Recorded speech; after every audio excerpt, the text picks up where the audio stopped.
Umewahi kutafuna jojo mdomoni mwako mpaka ikafikia hatua ukatafuna na ukahisi kwamba unatafuna kitu ambacho ni kigumu na kimsingi hakina faida katika kinywa chako, lakini bado ukiendelea kutafuna jojo hiyo bila kujua kwamba maybe inaweza kukuletea madhara gani, na hali hii ikaendelea kuwa mazoea kwako? Basi hali hii ndio inawatokea vijana wengi zaidi pale ambapo tunaingia mitandaoni. I say, rafiki yangu, ikiwa huwa unaingia YouTube, TikTok, WhatsApp na Instagram, aidha kutafuta maudhui yenye hamasa za kukutia moyo, aidha kutafuta elimu itakayokusaidia wewe katika biashara zako mbalimbali, au unaingia Google kutafuta mafundisho mbalimbali yatakayokusaidia wewe kupata kitu fulani ambacho unakitaka, tafadhali ukitimiza kusudi hilo, basi unapaswa kuondoka huko haraka sana. Najua unaweza usinielewe, lakini namaanisha kwamba badala yake ukiendelea kubaki huko na kuendelea kutafuna mitandao bila ladha yoyote, hakika hapo ndipo utakapoanza kutaabika sana na maudhui yasiyofaa na kupoteza muda wako wa thamani kabisa. Basi leo nakuletea sababu kuu 4 za kwa nini unapaswa kuwa na nidhamu ya kutema jojo pindi ambapo ladha yake inapotea. Yaani namaanisha kwamba unapaswa kuwa na nidhamu ya kuondoka mitandaoni haraka sana pale ambapo lile dhumuni ambalo ulikuwa unalitaka umelitimiza, ama kile ambacho ulikuwa unatarajia kukipata tayari umeshakipata.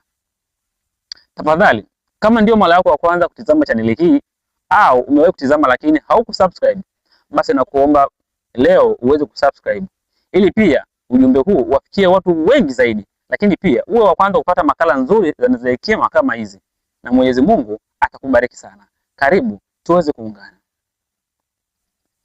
Sababu ya kwanza, hatari ya dopamine loop na kupoteza umakini. Unajua, siku zote unapokuwa umepata kile ambacho ulikuwa unatafuta mtandaoni, ubongo wako huwa unapata kichocheo cha dopamine, ambao kimsingi hii hapa ni homoni ya furaha au homoni ya kuridhika. Lakini badala yake ukiendelea kubaki mtandaoni bila dhumuni lolote, basi ubongo wako huanza kutafuta kichocheo kingine zaidi mfululizo, na hali hii hugeuka na kuwa uraibu, ambapo sasa hujikuta kwamba unafungua kila linki ambayo inakuja mbele yako. Kila linki itakayokuja mbele yako unaifungua, na hali hii kimsingi inakupunguzia uwezo wako wa kuweza kufikiri kwa kina, yani deep work. Kuna mwanafalsafa mmoja aliyeitwa Theophrastus. Huyu mwanafalsafa aliwahi kusema kwamba wakati ni mali ya thamani ambayo mwanadamu anaweza kuipoteza ikiwa hataitilia maanani. Hivyo basi, usiruhusu mfululizo wa video, iwe shorts au reels, kukupotezea utajiri wako mkuu wa wakati ujao. Sababu ya pili, analysis paralysis, yani ulemavu wa kufanya maamuzi. Vijana wengi wanaamini kuwa kusoma kila kitu kuhusu fursa na kutazama kila video mafanikio huko mtandaoni eti kutawafanya pia nao waweze kufanikiwa. Hakika hii nao pia ni sawa tu na kutafuna jojo ambayo imeisha ladha yake. Sikiliza kijana mwenzangu, taarifa nyingi bila matendo husababisha ulemavu wa kufanya maamuzi siku zote katika maisha yako, yani analysis paralysis. Kadiri ambavyo unazidi kubaki mtandaoni kutafuta elimu nyingi zaidi bila kutekeleza kile ambacho unakuwa umejifunza, hakika ndivyo unavyozidi kulemaa kiutendaji. Hivyo jifunze kutenda kwa wakati. Mwafalsafa mmoja ambaye aliitwa Johann Wolfgang aliwahi kusema kwamba kujua tu haitoshi, bali lazima utimize, na kutaka tu haitoshi, bali lazima ufanye. Rafiki yangu na nitazama, acha kutafuta maarifa mapya wakati yale ya zamani bado haujayafanyia kazi. Hivyo kuwa makini katika kutekeleza jambo lako. Sababu ya tatu, sababu ya afya ya kiakili katika mwili wako. Baada ya kumaliza kujifunza au baada ya kumaliza lengo lako, unapoendelea kubaki mitandaoni, basi unajifungulia mlango wa kuingiliwa na maudhui ambayo kimsingi hayajengi sana katika afya yako, yani negative content. Siku zote mitandao ya kijamii imeundwa kukupa kile ambacho wewe unakuwa unakipenda mara kwa mara, yani algorithm. Na ukizidi kutazama vitu ambavyo havifai, basi mfumo wa algorithm unakuletea vitu vingi zaidi, hali ambayo inakupelekea wewe kuathiri imani yako na kukuingiza kwenye mambo mabaya zaidi na kumtego, kitu ambacho kinaweza kuhatarisha afya ya maisha yako wewe mwenyewe na ndoto zako kwa ujumla. Kuna mwanafalsafa mmoja ambaye aliitwa Epictetus. Aliwahi kusema kwamba wewe ni matokeo ya kile ambacho unakilisha akili yako kila siku.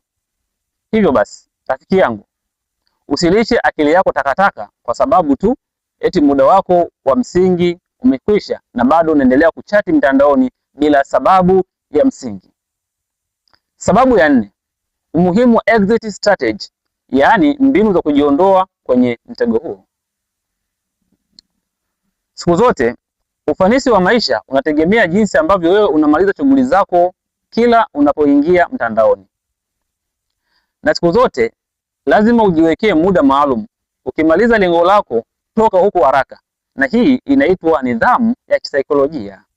Na unapojifunza kuacha jambo pindi ambapo unafikia mwisho au hatima yake au dhumuni lako linapokuwa limeisha, basi hapo unakuwa unajijengea nguvu ya ajabu sana ya kujitawala we mwenyewe binafsi, yani self mastery. Mwanafalsafa mmoja aliyeitwa Jim Rohn aliwahi kusema kwamba nidhamu ni daraja kati ya malengo na mafanikio. Siku zote uwezo wa kutumia mtandao, ukiwa na uwezo wa kutumia mtandao kama kifaa na si kama makazi ya jumla, basi utaweza kupiga hatua katika wimbi ambalo vijana wengi wanapotea katika ulimwengu wa kidijitali. Rafiki yangu mpendwa, mtandao ni bahari yenye fursa, lakini ni rahisi kuzama ukisahau kuwa lengo lako lilikuwa ni kuvua samaki na sio kuogelea milele. Kumbe basi, jifunze kutema jojo pindi ambapo ladha yake au dhumuni lako la kubaki kwa mtandaoni linapokuwa limeisha. Ingia na upate unachohitaji kisha uondoke kwa haraka sana. Na pindi unapokuwa umepata elimu ambayo ilikuwa inakusaidia, ondoka, kwa sababu hauna haja ya kuendelea kukaa huko mtandaoni. Badala yake utaweza kuharibika zaidi kuliko vile ambavyo wewe ulikuwa unafikiri. Hizo ndizo sababu kuu 4 ambazo zitakupelekea wewe, kama ukizishika, utaingia mtandaoni kwa fursa na utaondoka katika fursa. Badala yake kuendelea kubaki mtandaoni kupata maudhui ambayo hayajengi, yanakuharibu akili yako na kujikuta kwamba upo katika msongo mkubwa wa mawazo. Rafiki yangu, hebu naomba uweze kucomment na kuniambia kwamba katika hizo sababu kuu ambazo nimezitaja, unahisi ni sababu ipi ambayo kimsingi wewe ndio huwa mara nyingi na kupelekea sana kuendelea kubaki mitandaoni na kuathiriwa na mtandao pasipo kuwa na sababu maalum yoyote ya msingi? Hatimaye comment hapo tutaweza kusaidiana na kufikishana mbali zaidi.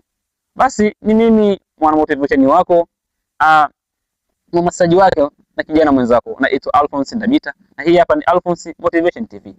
Subscribe, share video hii kwa vijana wengi zaidi ili nao waweze kujifunza, na Mwenyezi Mungu atakubariki sana.